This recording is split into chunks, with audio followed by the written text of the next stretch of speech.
The need to build a vanguard party.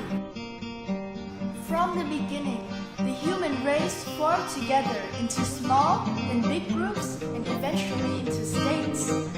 A small group was headed by a leader. When the groups became bigger, more knowledgeable members formed and assigned themselves with specific.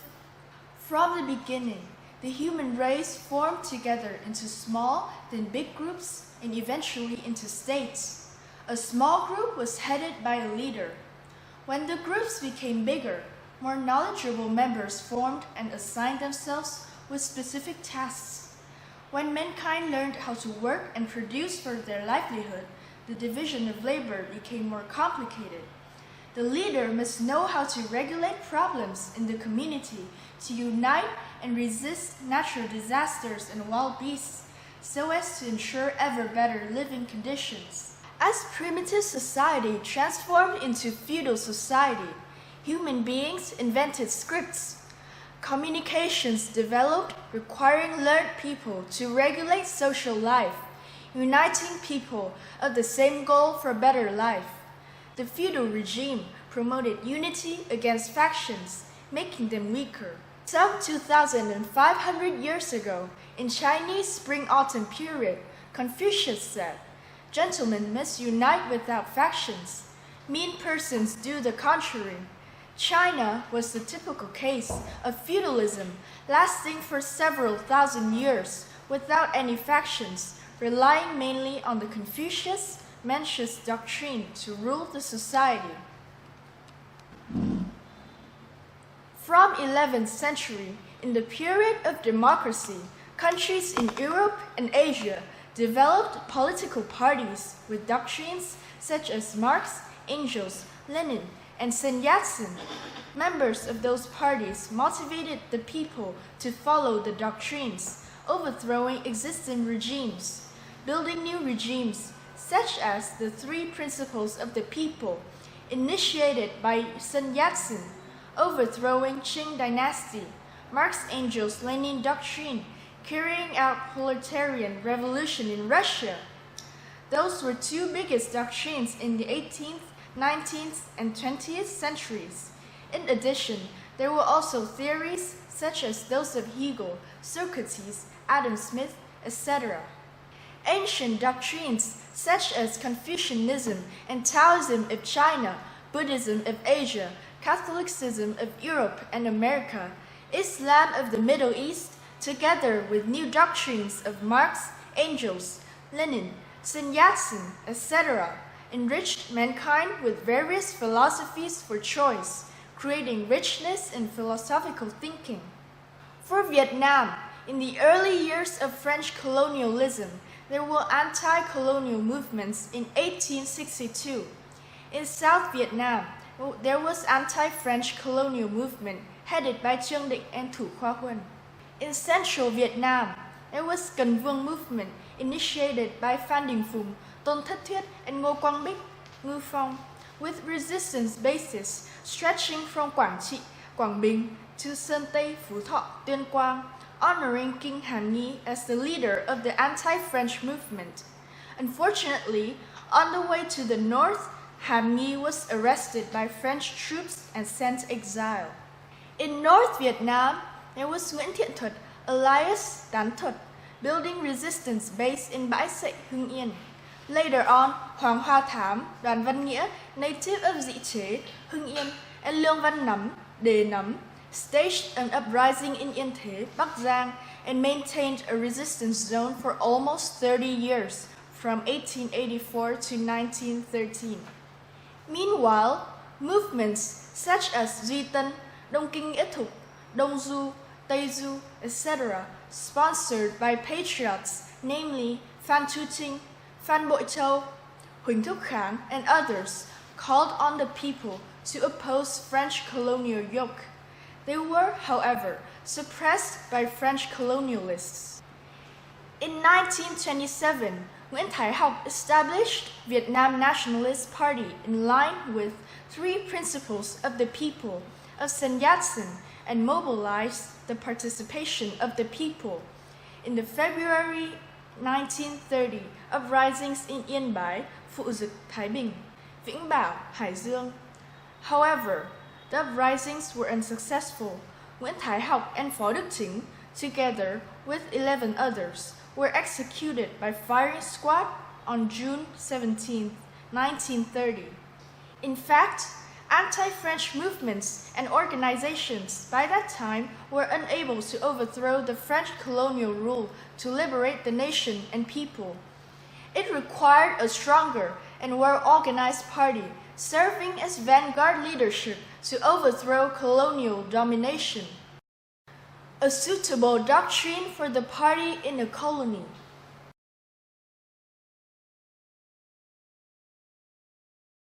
In 1911, Hồ Chí Minh Nguyễn Ái Quốc went abroad to find a way for national salvation.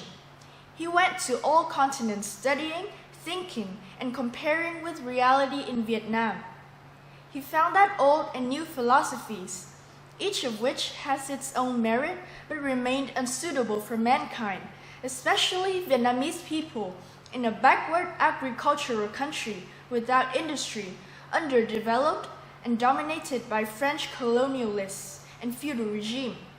He must study and choose a way, a doctrine for Vietnamese people to overthrow French colonialists and gain back independence and freedom for the nation.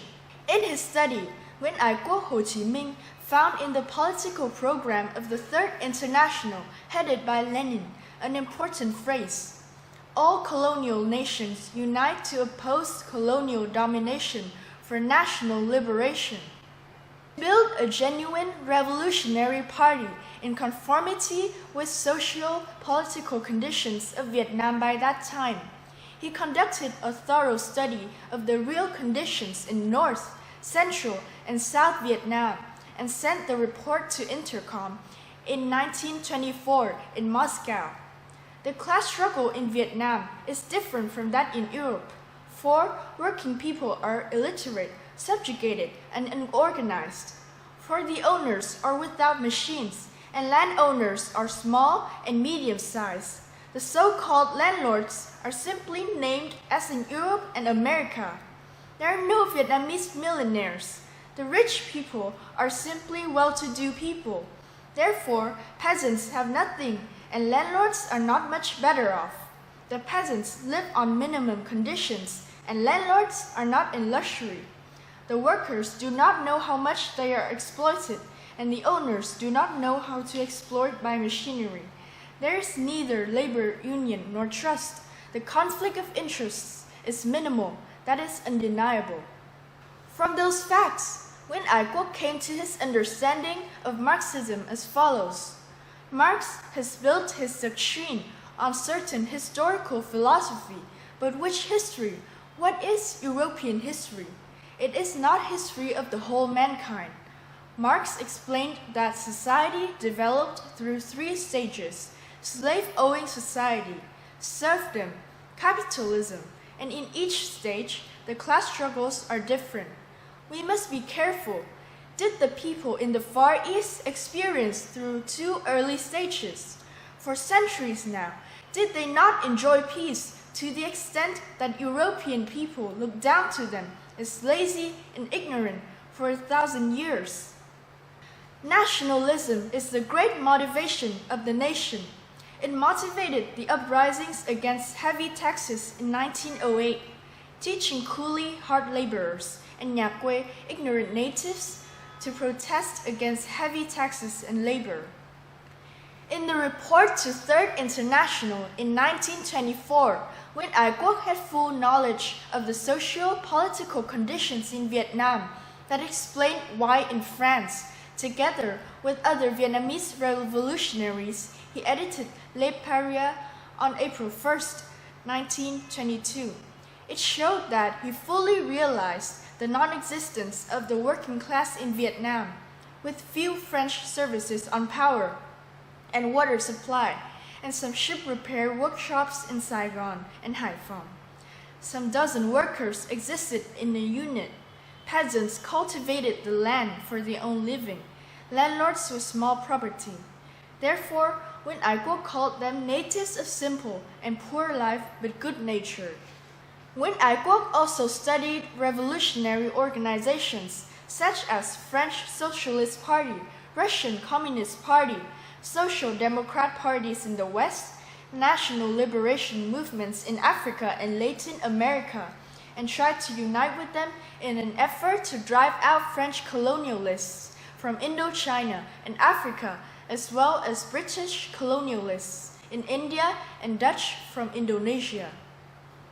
As a result, during over 10 years living in foreign countries, Nguyễn Ái Quốc found and established for himself a doctrine of national liberation, the building of a Vietnamese nationalist party for national liberation in close cohesion with other parties for national liberation of other colonies in the world. The founding of an international nationalist party. Nguyễn Ái Quốc realized that with the strength of French colonialism, together with strong economic development of Western capitalism, Vietnamese people could not single-handedly oppose French colonialism and the collusion of the capitalist system. To this end, he had to look for people of the same cause and organize them into a revolutionary organization. In 1925, he founded Revolutionary Youth Organization in Guangzhou, China. Based on such organization, he selected outstanding members to establish a party fighting against French colonialism for national liberation, knowledge and facts, where he lived and studied with Eastern philosophy on human thinking.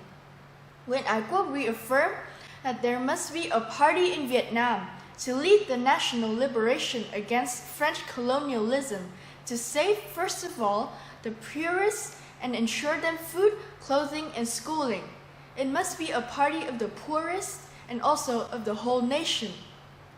The lofty goal of the party is to overthrow French colonialist domination in Vietnam and save the people from hunger and poverty. To achieve that goal, the party must unite the elites of the nation with talents and bravery to achieve the goal. The party requires quality, not numbers, and organizes a national united front embracing all social strata, especially intellectuals and young people, attracting all patriots who are against colonial and feudal yoke oppressing the people. From the start, the Revolutionary Youth Organization was founded, reaffirming the role of youth for the future Vietnam, and Lý Tự Trọng served as a bright example of the undauntedness of the young generation. On February 3, 1930 in Hong Kong, Nguyễn Ái Quốc founded the party consisting of selected members living abroad and in Vietnam. In conformity with the guidance of Third International and gaining the support of Soviet Russia and Chinese Communist Party, he named the party as Vietnam Communist Party. In the political platform of the party Revolutionary Path, Nguyễn Ái Quốc included fully the reality in Vietnam and its national significance. However, in October 1930, the Third International sent Trần Phú to Vietnam to convene a meeting of the Central Committee and introduce the resolution of the Third International.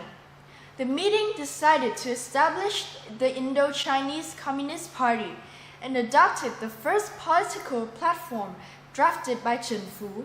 As a result, Trần Phú was elected as General Secretary of the party, and Nguyễn Ái Quốc was only a member of the Central Committee and Special Envoy of the Eastern Department of the Third International, in charge of some countries in Southeast Asia. In 1930 and 1931, revolutionary movements broke out all across Vietnam, especially in the central part with Nghệ An Hà Tĩnh uprising. A Soviet Russian-style administration called Nghệ Tĩnh Soviet was established. The revolt of Nghệ Tĩnh peasants served as a warning to French colonialists and a landmark of party committee in central Vietnam. But it was a leftist mistake with the slogan, uprooting and finishing all intellectuals, rich peasants, landlords, and local despots. As a result, it failed to attract the masses to participate and support the uprising to overthrow colonialist yoke and liberate the people from slavery. With Nghệ Tĩnh Soviet revolt, when Ái Quốc realized both the bravery of the people rising up against the colonialists, as well as the reason of the failure to enhance his course of action and revolutionary line in a backward and poor country. Vietnamese people have only swords and spears against French colonialists. With warships, warplanes, tanks, and guns, the fight could not be won simply with the will and manpower of the people. Consequently, when Ái Quốc closely watched the international situation and chose the time to come back to Vietnam to guide the revolution, building up moral and physical strength, uniting the entire people under the leadership of a party of vanguard elements of the nation. Returning to Vietnam and implementing the political program of the party, liberating the nation from foreign domination and building a prosperous country. In 1939, World War II broke out. France was fast occupied and surrendered to German fascists. When Ái Quốc saw the best chance to fight and terminate 80 years of French colonial domination in Vietnam. In 1941, from China, Nguyễn Ái Quốc returned to the Bắc Bộ, Cao Bằng, and convened the 8th plenum of the party in the name of international envoy in charge of Vietnam. He, together with General Secretary Trường Trinh and other party leaders, drafted a political program of national unity, established Vietnam Independence Alliance, Việt Minh, comprising all social strata, sharing the will to fight French colonialists and Japanese fascists, regardless of past collaboration with French colonialists, and now sharing the just cause for national liberation.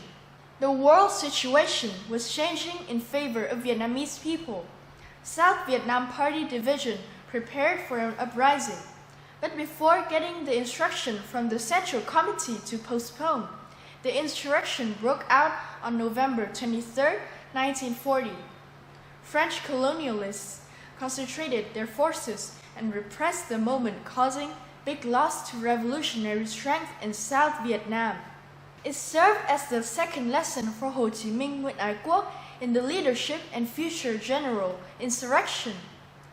For over a year in Bắc Bộ, he and the party permanent committee discussed in detail the coming general insurrection, developing mass movement and armed forces as the core and expanding revolutionary bases in key areas.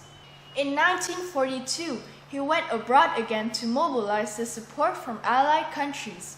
First of all, the United States, the United Kingdom, and China, as well as peace and justice-loving people the world over.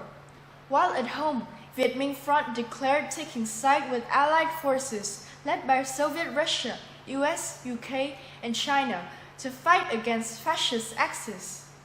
However, in China, he was arrested by Kuomintang Chiang Kai-shek forces on suspicion of spying for Japanese fascists. For over a year, he was detained in nearly 20 years in Guangxi province, China. He took time to write prison diary and poems, a famous work now translated to various foreign languages, but still failing to convey its greatness.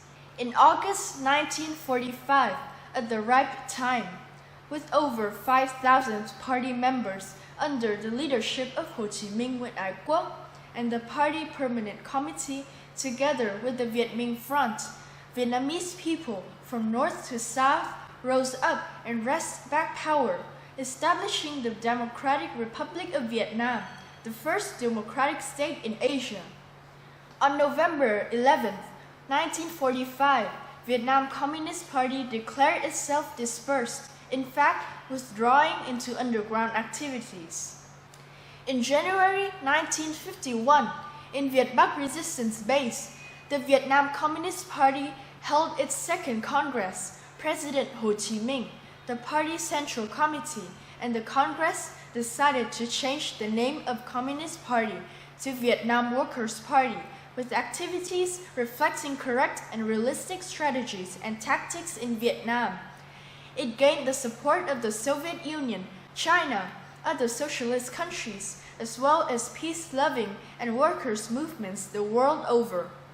With such sympathy and support and the disintegration of the adversaries, the resistance war against French colonialists, and later, in 1955, against American imperialists, the Vietnam Workers' Party proved itself as an international nationalist party. It corrected the mistakes in land reform and developed an independent and self-reliant economy. In 1960, the party held its third National Congress, a Congress of National Unity, even as South Vietnam was still under American occupation. The Vietnam Workers' Party held high the banner of national liberation, independence, and self-reliance with the slogan, "Nothing is more precious than independence and freedom," and it eventually became Ho Chí Minh's theory. For national unity, the North had National United Front, the South had National Liberation Front. The two fronts united and fought for national unity. The North was oriented with the slogan, "Building a strong North and assisting the South to drive out imperialist aggressors." For the South, the slogan was, "Defeating American aggressors and defending the North." Vietnam Workers' Party completed its mission in that historical period, fulfilling the vital goal of the nation, "Nothing is more precious than independence and freedom," and achieved national reunification on April 30th, 1975. Educating party members combined with building National United Front. Ho Chí Minh's theory on building the party evinced his forward-looking and precision. After the collapse of the Soviet Union and the non-existence of the socialist camp, we can see more precisely the international nationalism. It is completely different from narrow nationalism. The remaining communist parties are virtually the tendency of international nationalist parties. Even when the socialist camp existed, the communist parties were evidently nationalistic. The armed conflict between the Soviet Union and China in 1967 and the war launched by China against Vietnam in 1979 are proven facts. Even Comrade Maurice Thorez, Deputy Prime Minister of the coalition movement of the French Socialist Party and Communist Party 1946, in reply to D. Argent Liu, French High Commissioner in Indochina, on the second war of aggression against Vietnam by the French colonialists, said as follows: "First, negotiation with Viet Minh. If negotiation fails, Cognes et Cognes de, hit and hit hard." Except from Indo-Chinese War by D. Argent Liu, 1950, Paris. The reply in such a way of the General Secretary of the French Communist Party and also standing member of Third Communist International revealed the true nature, national interest first. At the Congress establishing French Communist Party in Tours, December 1920, separation from Socialist Party to establish the Communist Party, Nguyễn Ái Quốc was one of the founders. Nguyễn Ái Quốc told other French delegates, "I know nothing about strategy, course of action, or all big things you talk about, though I understand a simple thing. Third International promises to help oppressed colonial people gain back freedom and independence." Nguyễn Ái Quốc then proposed to include in the political program of the French Communist Party an item on liberation of the French colonies. However, French delegates disagreed and explained, when the French Communist Party is in control of power, it will issue a decree to eliminate colonial regime. If Nguyễn Ái Quốc had followed such advice of French comrades, Vietnam would remain as a French colony even today? Which country would be champion of national liberation movement? And could the colonial system be eradicated by now? Evidently, it shows the wisdom of Nguyễn Ái Quốc Hồ Chí Minh. He realized proletarian internationalism was simply a slogan to light-hearted people. For him, who knows well human mentality, especially those in power, who are only in favor of what is in line with their national interests, otherwise they would ignore and even go against it.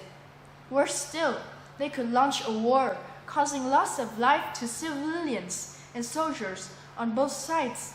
Such was the case of the War of the Northern Border of Vietnam in 1979, as well as the present tension in the East Sea. It is clear to everyone. During his time, President Hồ Chí Minh always used simple words and actions, sharing with Vietnamese people and foreign friends words matching deeds without rhetoric. In particular, he showed great patience and controlled speech in face of provocations in defense of national unity and interests. Ho Chi Minh's theory on building the vanguard party always goes hand in hand with the building of national unity, and the party is the core of the National United Front, comprising of advanced people with knowledge and talent of leadership and merits of uniting the people. In building the party, President Ho Chi Minh focused on quality over quantity. To ensure a vanguard party, first of all, party members must be in the forefront. Therefore, Ho Chi Minh paid special attention to educate party members to be loyal to the nation, exemplary in social life, and fulfilling all duties. In the resistance war, they must be brave. In peacetime, they must practice industriousness, thriftiness, and integrity. In wartime, they must save the blood of the soldiers. In peacetime, save money for economic development, as corruption is equivalent to aggression. For money is earned by blood and sweat of the people. Members of the vanguard party must be true servants of the people, refraining from behavior of colonial authorities in the past. As the people see the distinction between two regimes, two kinds of people, they love the party, and there is no ground for any distortion by enemy. In particular, Ho Chi Minh detested most deception and dishonest reports. In his writings and articles, he focused on education of people, first of all, party members, to become vanguard fighters for the cause of the party and a society without poor and destitute people.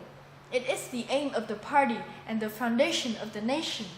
A society in which everyone can lead an average life upwards is invincible. No enemy can occupy an inch of their land without paying the price. The defense of the motherland and national security is solidly founded on the people's will. The people without poverty, they know how to become rich and build up the country. With Vietnamese intelligence, they will make Vietnam prosperous, defend the country, and join with countries the world over. Such is the vanguard party that Nguyễn Ái Quốc Hồ Chí Minh in his lifelong developed with theory and practice, setting an example for his comrades to join and together build a new type vanguard party for Vietnam. Regarding national unity, he paid special attention to personalities with ethics and talents to unite the people. For example, he decided that Dương Đức Hiền withdrew from the Communist Party to become General Secretary of Vietnam Democratic Party, member party of the National United Front comprising of intellectuals. He welcomed astrologer Nguyễn Xiển to found the Socialist Party. For his part, lawyer Phan Anh, former Minister of Defense, Minister of Economy, Minister of Foreign Trade, and President of Vietnam Lawyers Association, recounted to me. I asked Uncle Ho to let me join the party. He said that I could work better for the party as a non-member. Thereby, I am already a good member of the party. Basing on job to find right person and not in favor of someone to give him job. Conclusion. Ho Chí Minh's theory on building the party is in the first place for the interests of the most miserable people. Therefore, in April 1922, in the luxury city of Paris, a young Vietnamese published a journal, Les Parias, the most miserable, letter A instead of S, has changed rich and famous people to most miserable people. It also showed the profound meaning by an Asian scholar. Paris, the luxury of France, and Paria, the miserable of Nguyễn Ái Quốc, an excellent play on word, was high spirit for the struggle. 96 years have passed, 1922 to 2018, but it is still topical and lively. Paris remained almost unchanged, while Vietnam, a colony before 1945, with buildings of Indo-Chinese Governor-General in Hanoi and Saigon. The building in Hanoi, now Presidential Palace, is surrounded by high-rise buildings, and the building in Saigon has been repaired and becomes Reunification Palace in Ho Chí Minh City. For the countryside, from Dong Văn District, Hà Giang, to Cà Mau Cape, ocean of tile-roofed houses has replaced straw thatched houses of the past. Better livelihood is being materialized. However, there remain poor people, among them the most miserable. The party might complete the task on the occasion of the 100th anniversary of the Paria, April 1st, 1922, April 1st, 2022. In 4 years, we have to solve the poverty issue. Every party member and cell must do the rest so that in Nirvana, Ho Chí Minh could witness the correctness of his theory. If we fail, each party member should question himself, what is the party, whose party, and the people will ask us. The party mobilized the people to join hand in the revolution and the national liberation with countless sacrifice. Now after 40 years, why they are still the most miserable? Our answer. Therefore, we must fulfill the initial objective. The elimination of poverty should prevent the comeback of poverty. We might issue a law preventing the comeback of poverty, the first ever in the world. It has a profound meaning on human rights and is quite feasible, since we have the power of the people, by the people, and for the people. This is different from the time under foreign domination, when conditions did not allow us to do so. We must be determined with two conditions. 1. For the people, they must study and work hard, practice saving without engaging in social evils, such as gambling or illicit drugs. While invalids get social welfare, self-reliance makes the country strong and prosperous. 2. The state must have policies promoting workers, ensuring jobs without unemployment. It is not difficult, as we are going in this direction based on the experience of other countries, such as Malaysia. With similar conditions, 10 years ago, Malaysia had to export labor to Singapore. Now it solves the labor issue at home and hires tens of thousands of guest workers. Without poverty, the vanguard party is based on a stable political foundation. To build a strong nation, the party must be well established. Presently, there is still an important part of party cadres and members engaging in corruption and deterioration. There must be intensified education of party members to become vanguard and loyal servants of the people, worthy of the people's support and contribution in the fight for national liberation and the defense of the northern and southwestern borders. In continuation of the lofty cause for national construction and defense and well-being of the people, the vanguard party must be a party of intelligence and civilization, as indicated by Ho Chí Minh. We should always remember his 10-word guidelines. Practice develops knowledge. Knowledge leads to theory. Theory guides practice.